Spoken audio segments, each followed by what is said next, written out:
हाँ जी गाइस, तो एक और मंगल, एक और दंगल, बहुत सारी इंटरेस्टिंग अपडेट्स आपके लिए फिर से लेके आ गया हूँ इस टेलको ट्यूसडे के अंदर। सबसे पहली अपडेट जो आती है वो आती है इलॉन मस्क की तरफ से। आपको पता होगा लास्ट वीक हमने बताया था इलॉन मस्क इंडिया आने वाले हैं। स्टारलिंक की जो अपग्रेडेड या फिर कह लो एडवांस स्टॉक्स हैं उनको करने एंड यहाँ पे लॉन्च करने के लिए क्या क्या फाइनल जो स्टेजेस हैं वो बातचीत करने आने वाले थे, लेकिन अब उन्होंने पोस्टपोन कर दिया। भाई इंडिया में बाद में आऊंगा, पहले जरा चाइना के बिजनेस को थोड़ा सा ज्यादा फोकस कर रहे हैं। एक्सपर्ट्स का ऐसा कहना है कि ये बहुत ज्यादा कैलकुलेटेड मूव है, क्योंकि उन्होंने शायद ये देखा कि अभी यहाँ पे इलेक्शन चल रहे हैं इंडिया के अंदर एंड अब टेक्निकली जो पीएम है वो अभी जाता हुआ पीएम है एंड पता नहीं इस इलेक्शन के बाद कौन पीएम हो। तो उन्होंने शायद ये सोचा है कि भाई फ्रेश पीएम एक कोई बन जाए, भले ही मोदी जी बन जाए या कोई और बन जाए, उसके बाद ही आना ठीक रहेगा, क्योंकि ऐसा ना हो कि बात कुछ और करके जाए, बाद में कुछ दूसरे अगर पीएम आए तो कुछ और ही कहानी हो जाए। तो ये बताया जा रहा है कि शायद एक कैलकुलेटेड मूव है एंड स्टारलिंक पता नहीं इस साल भी आ पाएगा या फिर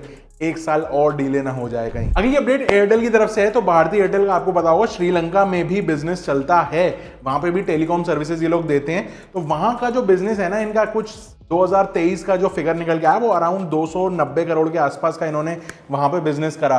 तो अब चीज ये निकल के आ रही है कि वहां की एक कंपनी है डायलॉग, वो कंपनी एयरटेल को पूरी एब्जॉर्ब कर रही है। सारा 100% जो शेयर्स हैं लिस्टेड वो पूरे के पूरे वो खरीद ले रही है एंड फिर वहां का जो बिजनेस है वो डायलॉग कंपनी के अंडर में आ जाएगा। बेसिकली दोनों कंपनीज मर्ज हो रही हैं एंड एक इक्विटी स्वैप डील इसको बोला जा रहा है। एयरटेल इंडिया में अगर देखा जाए कि कितना बिजनेस श्रीलंका का था, तो टोटल बिजनेस का सिर्फ 0.21%। वहां का नाम क्या था? एयरटेल लंका। नाम रखने का तरीका थोड़ा कैजुअल है।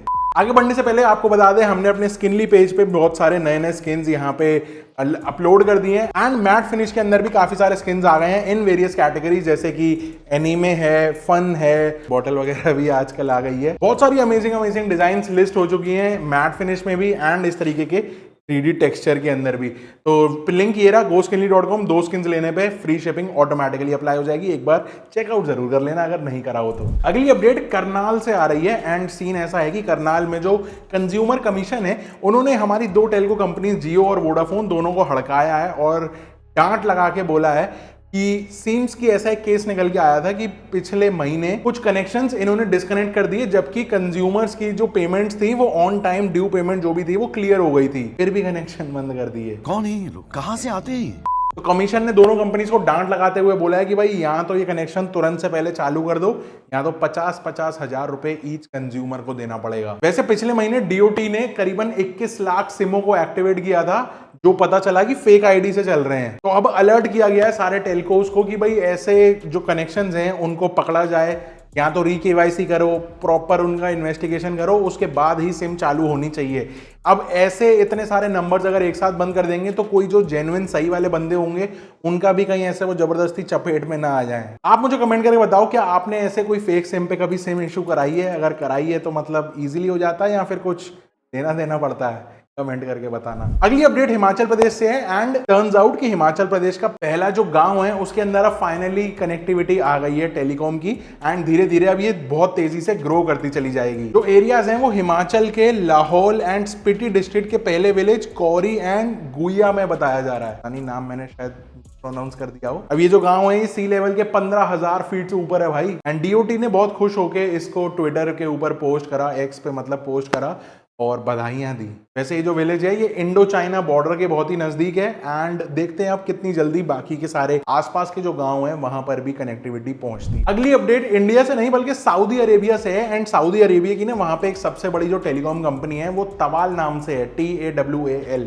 तो ये जो कंपनी है वहां की सबसे बड़ी टेलीकम्युनिकेशंस कंपनी है जो सेल टावर्स और ये सब बनाती है। तो अपडेट ये है कि वहां की जो गवर्नमेंट है ना वो इस पर्टिकुलर कंपनी के अंदर अपने वेल्थ फंड से 51% स्टेक खरीद रही है इस कंपनी के अंदर। ऐसा समझ सकते हैं कि अगर इसको इंडिया की भाषा में बोला जाए तो यहाँ की जो इंडियन गवर्नमेंट है वो जियो में मतलब 51% हिस्सेदार बन जाए, कुछ ऐसा सा। वैसे हमारे यहाँ भी तो 33% तो वोडाफोन में लिया ही हुआ है। अब ये जो कंपनी है तवाल, इसकी वैल्यूएशन वहां पे $5.85 बिलियन है। हालांकि ये जियो के सामने कोई ज्यादा बड़ी नहीं है, लेकिन हम बात भी तो मिडिल ईस्ट की कर रहे हैं ना, जहां पे countries like Iran, Iraq, Yemen, UAE, जहां पे पॉपुलेशन डेंसिटी काफी ज्यादा कम है when compared to bigger nation. इसी बात पे एक बात आप यहाँ पे ये बताओ कि क्या आपको पता है एशिया की, ध्यान रखना, एशिया की सबसे बड़ी टेलीकॉम कंपनी कौन सी है? अगर पता हो तो नीचे कमेंट करके बताना। एंड नहीं, जियो एयरटेल नहीं है, जियो सेकंड पे आती है। अगली अपडेट सेंट्रल गवर्नमेंट की तरफ से, एंड टर्न्स आउट कि ये अभी भी शायद कंफ्यूज ही है कि स्पेक्ट्रम का जो ऑक्शन होना है, क्या वो मतलब जो higher the price higher the spectrum, जितना जो पैसा लगाएगा उसको उतना माल दिया जाए, या फिर एडमिनिस्ट्रेटिवली इसको डिस्ट्रीब्यूट किया जाए अमंग ऑल द ऑपरेटर्स। तो सेंट्रल गवर्नमेंट ने ना सुप्रीम कोर्ट से मतलब पूछा है कि भाई आप बता दो कि कैसे किया जाए, क्योंकि 12 साल पहले सुप्रीम कोर्ट ने एक यहाँ पे जजमेंट पास करी थी जिसके अंदर ये बताया गया कि जो पब्लिकली अवेलेबल रिसोर्सेज हैं, जो मतलब मॉनिटर या रेगुलेट किए जाते हैं गवर्नमेंट से, उनको ऑक्शन में ही देना चाहिए, ऐसा सुप्रीम कोर्ट ने तब बोला था। लेकिन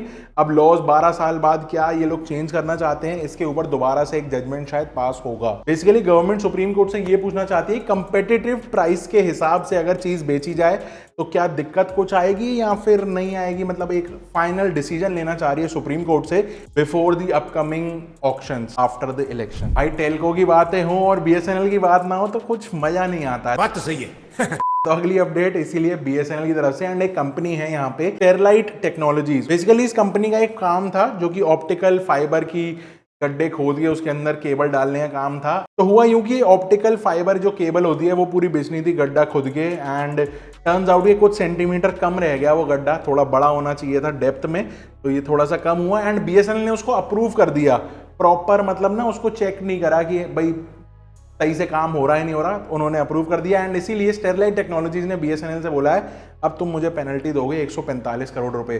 तो जो आर्बिट्रार है यहाँ पे उन्होंने क्लेम को रिजेक्ट कर दिया कि कोई पेनल्टी या पैसे नहीं मिलने वाले। वैसे भी बीएसएनएल के गड्ढे के 2-4 सेंटीमीटर के चक्कर में अगर बीएसएनएल जैसी कंपनी को 145 करोड़ रुपए देने पड़ेंगे तो बीएसएनएल को उसी गड्ढे में गिरने में ज्यादा टाइम नहीं लगेगा। एंड आज की जो फाइनल अपडेट है वो आती है आरसीएस की तरफ से, रिच कम्युनिकेशन सर्विसेज।